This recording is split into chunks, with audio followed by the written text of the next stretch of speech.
one of our empowerments in this country is that we have choice. If I have this choice, this is what I will wear because I have that freedom. I would say the majority of Americans have no idea what the veil is about, why they're wearing a veil. So they're either going to think that the men are putting the women down, or that they think that the women are up to something. Women in Islam have their own idea of being a woman. The veil seems like a sign of oppression.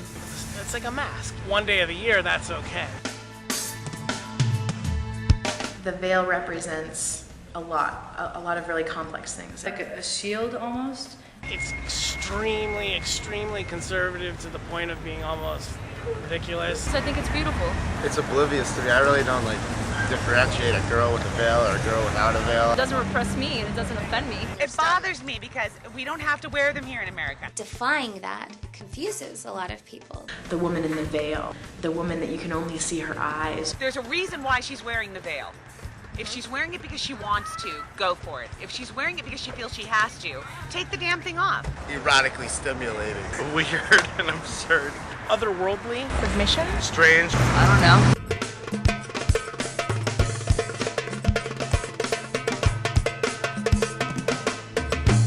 Does my hijab look good? Because it is as important as hair, you know. I'm just kidding.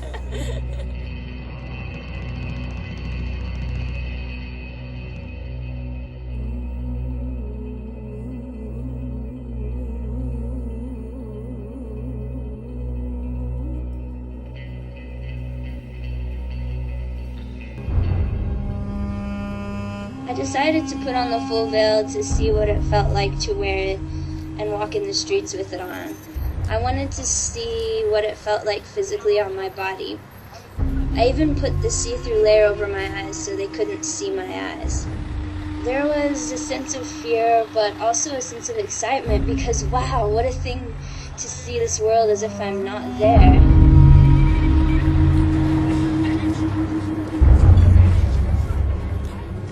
I walked out into the streets and took a taxi ride, went into the subway, and just walked around just to see what it would be like. If I looked into a child's face, the child didn't respond. I'd look at the child and smile, and the child wouldn't see my smile. But still it was scary because I knew if one thing went wrong or if something fell off, then maybe my cover would be blown and people would be insulted. Maybe there would be problems. Maybe people would start yelling. I didn't really know what would happen.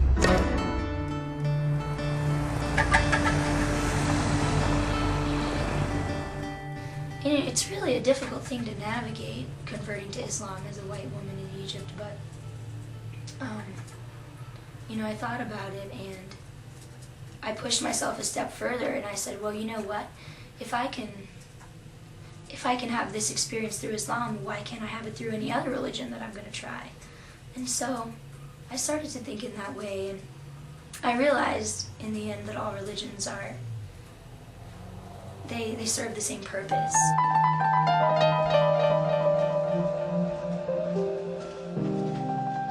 I do believe that it's asked of me to cover my hair.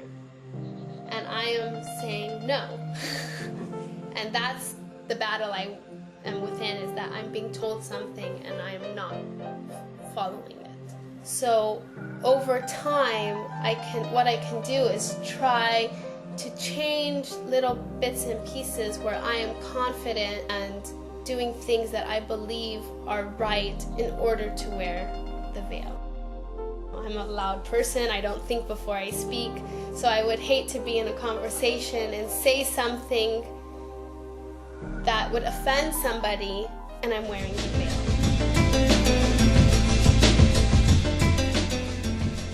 A lot of girls do not believe it is mandatory. They believe that it's your choice. You can do it if you want, you can do it if you don't want, and they choose not to. This is a very, very big topic within us. So I do believe that we should cover our hair. I don't choose to veil because I don't think that I need to cover my hair to be a good Muslim by my understanding of what a Muslim is and what I see myself as.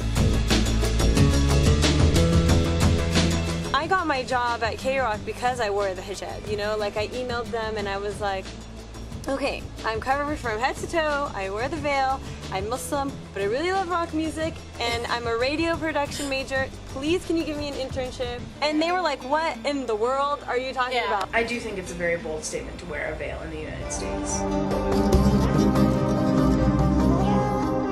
After a very tragic event, my uncle was a taxi driver and he was shot in cold blood.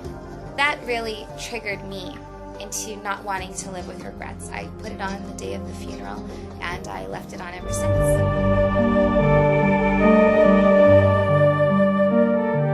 We're just the same, we're just wearing different clothes. Our thoughts are mostly the same, our feelings are mostly the same, we say it in different words. To me, the veil represents a lot of really complex things. For me, it also has to do with certain things in my life that I think about when I wear the scarf, that it makes me remember. So my time in Cairo, the people I met there, the things that I learned, speaking Arabic, any of those things are part of what wearing the veil connotes for me. The way that I think about it is when you're in love, or